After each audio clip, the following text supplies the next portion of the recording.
Welcome to education riser. आपका education riser YouTube channel में स्वागत करता हूं। मैं संजू यादव, इंग्लिश ट्यूटर। और आज जो है ट्रांसलेशन की दूसरी वीडियो अर्थात टेंस की दूसरी वीडियो प्रेजेंट कंटिन्यूअस टेंस के साथ प्रस्तुत है।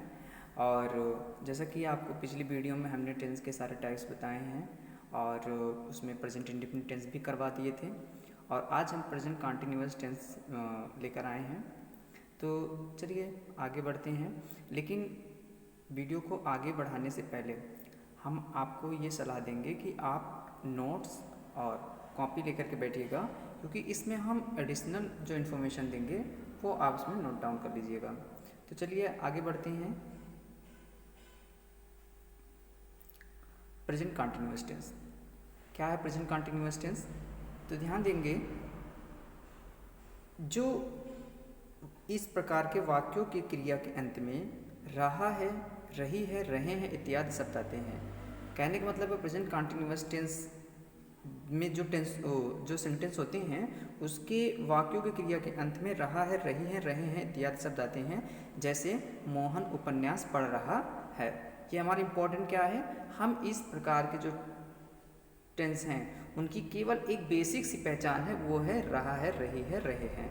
और इससे ये पता चलता है कि कुछ काम तो हो चुका है, कुछ काम अभी चल रहा है। जैसे मैं कह दूं कि मैं पढ़ रहा हूँ, तो इसका मतलब कि कुछ तो पढ़ लिया हूँगा, कुछ अभी पढ़ रहा हूँ। इसलिए इसे अपूर्ण काल बोला जाता है, क्योंकि ये कॉन्टिन्यूटी को शो करता है, इसलिए इसे कॉन्टिन्यूअस बोला जाता है। तो देखते हैं क्या है, कैसे इसका ट्रांसलेशन किया जाएगा। तो अफर्मेटिव सेंटेंस हो और उसका ट्रांसलेशन कैसे होगा, तो उसका हमने ज़्यादा थ्योरेटिकल ना बता करके, बल्कि हमने इसे फार्मूले के जरिए बताया है। इससे पहले हम सब्जेक्ट लिखेंगे, फिर इज एम आर लिखेंगे, फिर वी फर्स्ट, फिर plus ING plus object plus other word. अब ध्यान देने वाली बात है, इज का हम प्रयोग कहाँ करेंगे? तो इज का प्रयोग हम जो है सिंगुलर सब्जेक्ट के साथ करेंगे, अर्थात कहने का मतलब जिसमें सिंगुलर सब्जेक्ट आता है वहाँ पर हम इज का प्रयोग करेंगे। और एम का प्रयोग कहाँ करेंगे? तो एम का प्रयोग जो है केवल और केवल आई के साथ करेंगे। आर का प्रयोग कहाँ करेंगे? आर का प्रयोग हम यू के साथ करेंगे। ये हमारा एडिशनल जो है आपको हमने जानकारी दी है। और आर का प्रयोग जो है यू के साथ भी करेंगे। हमने फार्मूला क्या बताया? हमने फार्मूला बताया subject plus is am are plus V first plus I N G plus object plus other word plus full stop. Is का प्रयोग सिंगुलर सब्जेक्ट के साथ, आर का प्रयोग प्लूरल सब्जेक्ट और यू के साथ, एम का प्रयोग आई के साथ किया जाता है। तो बढ़ते हैं, देखते हैं। जैसे लिखा है एक सेंटेंस है, वे शिमला जा रहे हैं। वे शिमला जा रहे हैं, तो they are going to Shimla. Very simple. Next देख लेते हैं, खुशी जोर जोर से हंस रही है। इसमें सब्जेक्ट क्या है? खुशी है, जो कि एक प्रॉपर नाउन है। और ये जो प्रॉपर नाउन है वो हमेशा किस में होता है? सिंगुलर में होता है। इसलिए यहाँ क्या हो जाएगा? खुशी इज लाफिंग लाउडली। आगे बढ़ जाते हैं, बहुत इजी हैं, इसलिए हम आशा करते हैं आपको समझ में आ रहे होंगे। और हमने कहा क्या, पहले आपको वीडियो पॉज कर करके आप सेंटेंस को देखिए और खुद से पहले उसकी इंग्लिश बनाइए, बाद में हमारे सेंटेंसेस को देखिएगा। निगेटिव सेंटेंस में देखिएगा स्ट्रक्चर क्या है। निगेटिव सेंटेंस में ट्रांसलेट करने का यही स्ट्रक्चर है कि पहले आप सब्जेक्ट लिखिए, फिर उसके बाद इज एम आर लिखिए, फिर उसके बाद नॉट, फिर V first, I N G, object, other word plus full stop. बहुत इंपॉर्टेंट चीज़ है, फुल स्टॉप रखना बहुत ज़रूरी होता है। जैसे अब आप अपना वीडियो पॉज कर दीजिएगा और ये सेंटेंस पढ़िएगा, मेरा कुत्ता आजकल नहीं भौंक रहा है। तो इसमें देखिए सब्जेक्ट क्या है? मेरा कुत्ता है। एक बार हम इसको तोड़ लेते हैं एक सेंटेंस को। सब्जेक्ट क्या है? मेरा कुत्ता है। और हमने कहा था एक वीडियो में कि अगर सब्जेक्ट पहचानना है तो सबसे पहले अपने आप से एक सवाल पूछना है कौन या किसके बारे में बात हो रही है। तो यहाँ पे किसके बारे में बात हो रही है? तो मेरा कुत्ता, मेरे कुत्ते के बारे में बात हो रही है। ये सब्जेक्ट पकड़ने का आसान सा तरीका था। और हमने कहा था ऑब्जेक्ट पकड़ना है तो दो सवाल पूछना है, किसको और क्या।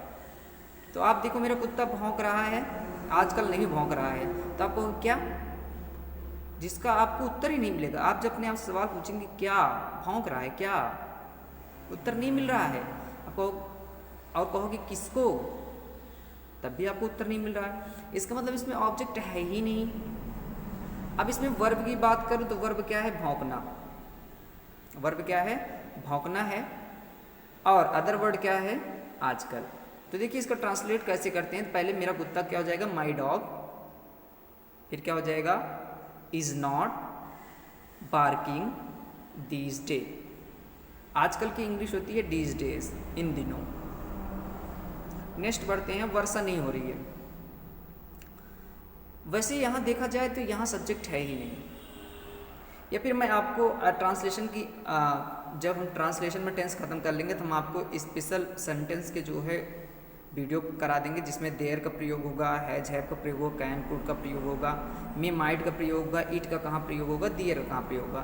तो ध्यान दीजिएगा यहाँ पे सब्जेक्ट नहीं है, इसलिए यहाँ पे हम क्या करेंगे, इट का प्रयोग करेंगे और हम क्या लिखेंगे, इट इज़ नॉट रेनिंग। और आपको बताते चलें, अतिरिक्त में एक जानकारी देते चले, इट का प्रयोग होता कहाँ है। वैसे हम इसको डिटेल में आगे पढ़ लेंगे। इट का प्रयोग टाइम बताने में प्रयोग किया जाता है। इट का प्रयोग वेदर बताने में किया जाता है। इट का प्रयोग डे बताने में प्रयोग किया जाता है।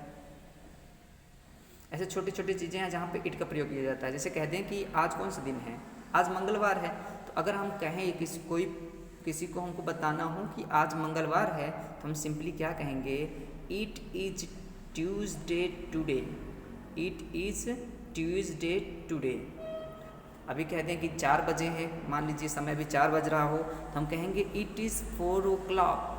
तो आपको हम बता दें, इट का प्रयोग वहाँ होता है समय बताने में, दिन बताने में, महीना बताने में, माह बताने में, और वहाँ पे होता है जहाँ पे सब्जेक्ट नहीं होता, वहाँ पे हम इट का प्रयोग करते हैं। बाकी इसको डिटेल में हम जो है जब वीडियो कराएंगे आगे तो हम देख लेंगे। तो यहाँ पर क्या हो जाएगा, it is not raining. Next sentence की ओर बढ़ते हैं। निगेटिव सेंटेंस भी देख चुके हैं हम लोग। अब हम आते हैं इंट्रोगेटिव सेंटेंस की ओर। जैसा हमने कल ही बताया था, इंट्रोगेटिव सेंटेंस 2 होते हैं। एक यस और नो टाइप के इंट्रोगेटिव सेंटेंस जिसकी शुरुआत क्या से होती है, और एक होता है डबल इंट्रोगेटिव सेंटेंस जिसमें प्रश्नवाचक शब्द मध्य में आता है।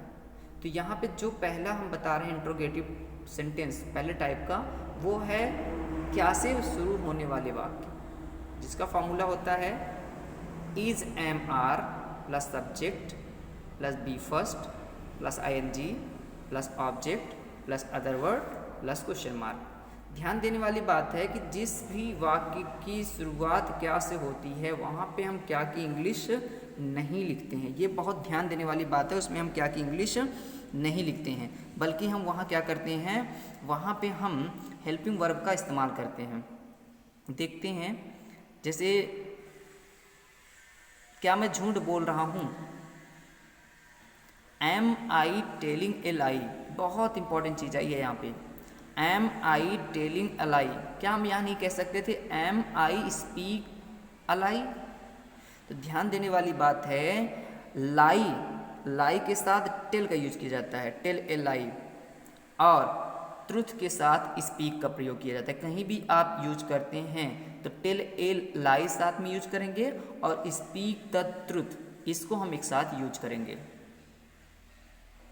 नेक्स्ट सेंटेंस की ओर बढ़ते हैं। क्या आप लोग उसकी मदद कर रहे हैं, आर यू हेल्पिंग हिम? क्या आप लोग उसकी मदद कर रहे हैं, are you helping him? Next, प्रश्नवाचक शब्द मध्य में आने पर, जब प्रश्नवाचक शब्द मध्य में आता है तो उसका स्ट्रक्चर क्या होता है, उसका फॉर्मूला क्या होता है ट्रांसलेट करने का, question word plus is am are plus subject plus V first plus ING plus object plus other word plus question mark. देखने वाली बात क्या आती है इसमें निकल करके,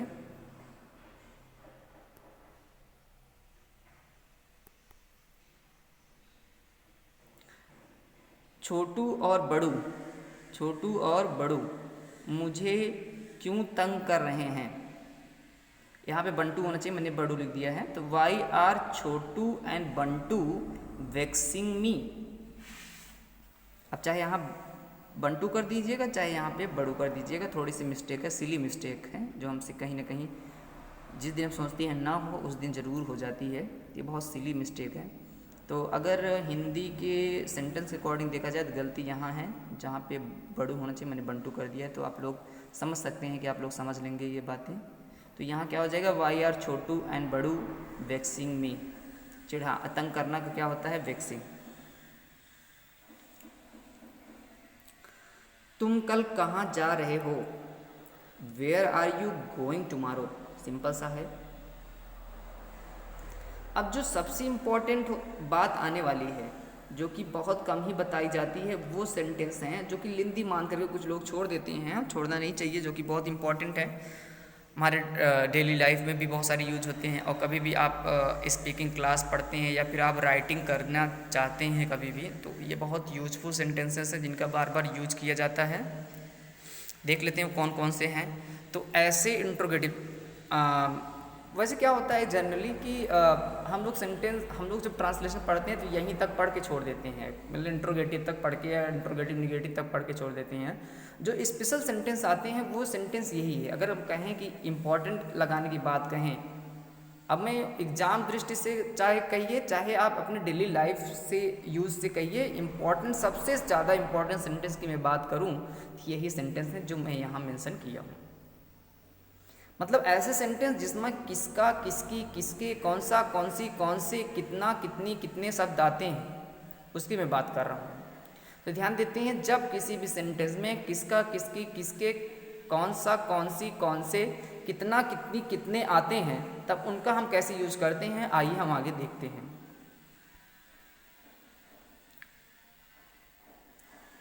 देखिए, पहले हम इसको डिस्कस कर लेते हैं कि इसकी इंग्लिश होती क्या है। तो किसका, किसकी, किसके की जो इंग्लिश होती है वो होती है हुज। कितना, कितनी, कितने की जो इंग्लिश होती है हाउ मेनी और हाउ मच। और हाउ मच किसके लिए यूज किया जाता है, अनकाउंटेबल नाउन के लिए यूज किया जाता है। और हाउ मेनी किसके लिए यूज किया जाता है, काउंटेबल नाउन के लिए यूज किया जाता है। ये तो आप लोग जानते होंगे। कौन सा, कौन सी, कौन से की जो इंग्लिश होती है वो होती है विच। और किसका, किसकी, किसके की जो इंग्लिश होती है वो क्या होती है, हुज। इसका जो फॉर्मूला होता है वो होता है question word plus noun plus is am are plus subject plus V first plus ING plus object plus other word plus question mark. Sorry, इसलिए बहुत हम गोचा गोची कर दे रहे हैं, मतलब हम बहुत इसमें काफ़ी आर्ट बना दे रहे हैं। तो आप लोग चिंतित मत होइएगा। आपको ये जो पीडीएफ है, पूरी स्लाइड की जो पीडीएफ है, आपको मैं डिस्क्रिप्शन बॉक्स और कमेंट बॉक्स में मैं पिन कर दूंगा। तो आप अगर पीडीएफ को चाहते हैं तो आप डिस्क्रिप्शन बॉक्स में या तो कमेंट बॉक्स में आप जाइएगा, वहाँ आपको लिंक मिल जाएगी, डायरेक्टली प्रेस कीजिएगा, आपको वो पीडीएफ आपके मोबाइल में मिल जाएगी। तो आप जो है घबराइएगा मत, बस पेशेंस रख करके इसको देखिए कैसे ट्रांसलेट करना है। ये मैंने कहा बहुत इंपॉर्टेंट स्ट्रक्चर है, यही इसका फॉर्मूला है। Question word plus noun plus is am are plus subject plus V first plus ING plus object plus other word plus question mark. अब सवाल उठता है कि कभी कभी ये नाउन नहीं रहता है, तो आपको घबराने की कोई ज़रूरत ही नहीं है, चाहे नाउन हो या ना हो।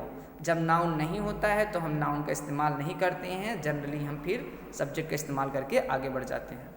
देखते हैं सेंटेंस में कहाँ कैसे नाउन है, उसको देख लेते हैं। रमेश कौन सी किताब पढ़ रहा है, यही आपका क्वेश्चन है। तो क्या हो जाएगा, विच book is Ramesh reading. Which book is Ramesh reading. देखिए यहाँ पे विच मैंने कहा, मैंने अभी लिखा है question word plus noun plus is am are plus subject plus main verb की first form plus ING plus object plus other word. यहाँ पे ना तो ऑब्जेक्ट था ना तो अदर वर्ड था, इसलिए मैंने उसको नहीं लिखा है। अब यहाँ बात आती है इज किससे डिसाइड होगा, नाउन से डिसाइड होगा या फिर सब्जेक्ट से डिसाइड होगा। तो आप ध्यान दीजिए, पूरी ज़िंदगी में आप लिख के ले लीजिए, कभी भी हेल्पिंग वर्ब जो डिसाइड होता है वो सब्जेक्ट से डिसाइड होता है। किससे डिसाइड होता है, सब्जेक्ट से डिसाइड होता है। मैं हेल्पिंग वर्ब की बात नहीं कर रहा हूँ, मेन वर्ब की भी बात कर रहे हैं। जो मेन वर्ब होती है वो किससे डिसाइड की जाती है, सब्जेक्ट से डिसाइड की जाती है। तो यहाँ क्या हो जाएगा, विच book is Ramesh reading. Next बढ़ते हैं आगे की ओर। अजय किसकी किताब पढ़ रहा है, whose book is Ramesh reading. यहाँ पे रमेश क्या था, यहाँ पे रमेश जो है प्रॉपर नाउन था जो कि सिंगुलर फॉर्म में था, इसलिए मैंने यहाँ क्या किया, इज किया है। Whose book is Ramesh reading. और किसकी इंग्लिश क्या होती है, हुज होती है। अच्छा, एक कन्फ्यूजन आ रही होगी कि सर जो है बड़ी कन्फ्यूजन है कि कन्फ्यूजन में क्या होती है, मैं स्टूडेंट था तब भी मुझे प्रॉब्लम होती थी। होती क्या है प्रॉब्लम, ये जो कौन सी है, ये जो कौन सी है और ये किसकी है, इसकी जो इंग्लिश है विच और हुज। कन्फ्यूजन ये आने वाली बातें हैं, अभी तो हम समझा रहे हैं, अभी तो आपको अच्छे समझ में आ जाएगा। आगे चल के प्रॉब्लम क्या होने वाली है कि हम कौन सी का स्थान पे हुज लिख देंगे और किसकी के स्थान पर विच लिख देंगे। तो ध्यान दीजिएगा, मैं आपके कन्फ्यूजन मिटा देता हूँ केवल एक ट्रिक से। देखिए बता रहा हूँ कौन सी ट्रिक है। किसकी किताब, देखिए कभी भी जो बिलोंगिंग होती हैं, जो सामान होते हैं, जो भी कहते हैं यार किसकी किताब है ये, किसका सामान है ये, तो किसी भी लिविंग थिंग के बारे में बात होती है। किसके बारे में होती है, लिविंग थिंग के बारे में बात होती है। और कहेंगे कौन सी किताब, कौन सी गाड़ी, अब कौन सा आदमी तो नहीं कहेंगे, कहते भी हैं, लेकिन जनरली क्या होता है, कौन सी किताब, कौन सी गाड़ी, ये सब होता है। तो ध्यान देंगे जो लिविंग थिंग होता है उनको हम जब सवाल पूछते हैं तो क्या कहते हैं, कौन, हु। मतलब हम देख सकते हैं हुज को हु प्लस ज, हु से। बहुत अच्छा ट्रिक बन रहा है, हु से। देखिए हु किसके लिए यूज किया जाता है, पर्सन के लिए, और पर्सन से, किसकी किताब, पर्सन से भाई।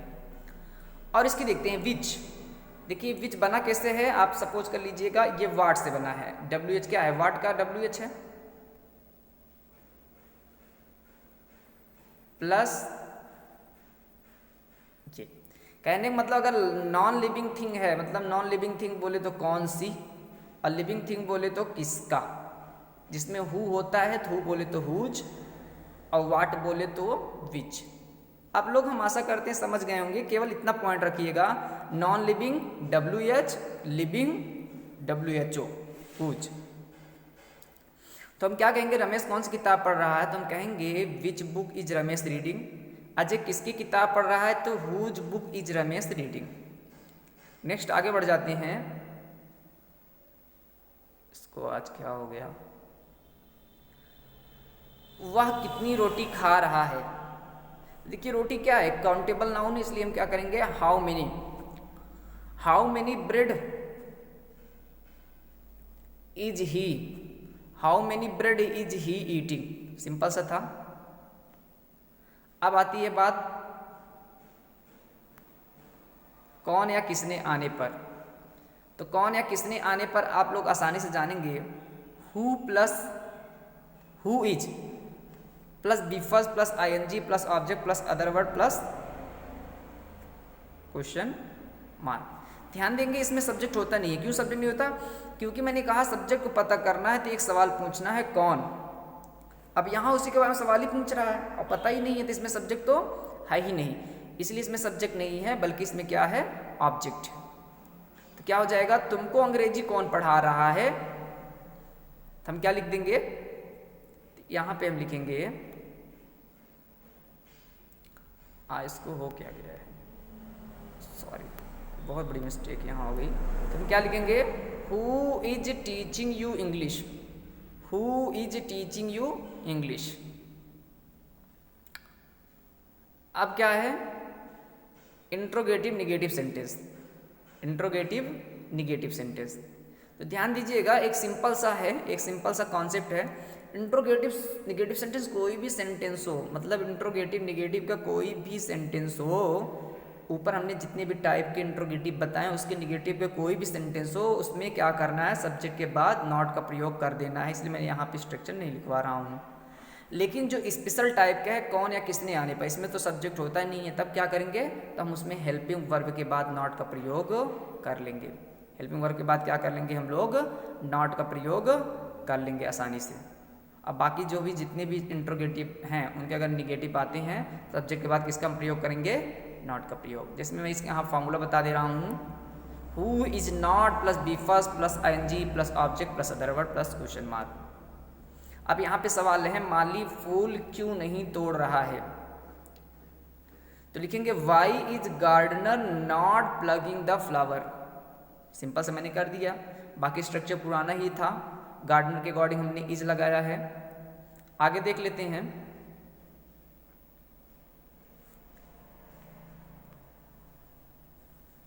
तुमसे आज कौन नहीं बात कर रहा है।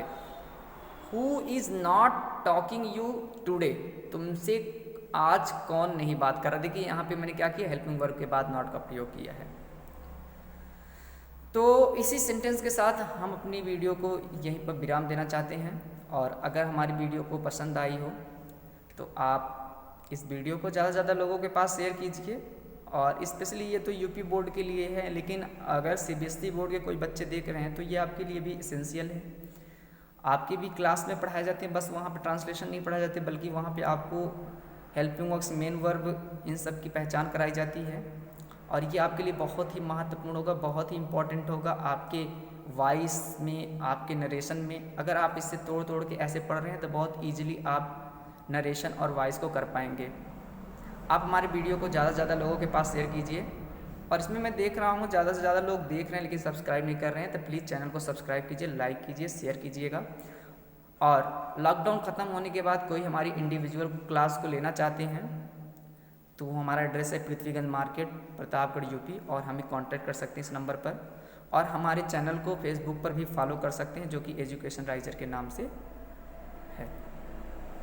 और आपको एक चीज़ इन्फॉर्म कर दूं कि हमारी जो क्लास है रीडिंग की, कहने का मतलब जो प्रोज है, सप्लीमेंट्री है, पोइट्री है, उसमें हम केवल एक्सप्लेन ही नहीं करेंगे, बल्कि उसमें जितनी भी ग्रामर रहेंगी, जितने उसमें ग्रामर के एस्पेक्ट यूज़ किए जाएंगे, जितने भी उसमें प्रॉपर्टी रहेंगी, उन सबको हम बताएंगे। उसमें हम ये वर्ड के भी डिफरेंस को भी बताएंगे। और कहने का मतलब हम पूरी इंग्लिश का पोस्टमार्टम करने की कोशिश करेंगे। तो बस वेट कीजिएगा, कुछ दिन बाद हम जो है जल्दी ही प्रोज की भी वीडियो लेकर आने वाले हैं, सप्लीमेंट्री और पोइट्री की भी। और मिलते हैं अगले वीडियो में ट्रांसलेशन के साथ। तब तक के लिए साइनिंग आउट। जय हिंद, वंदे मातरम।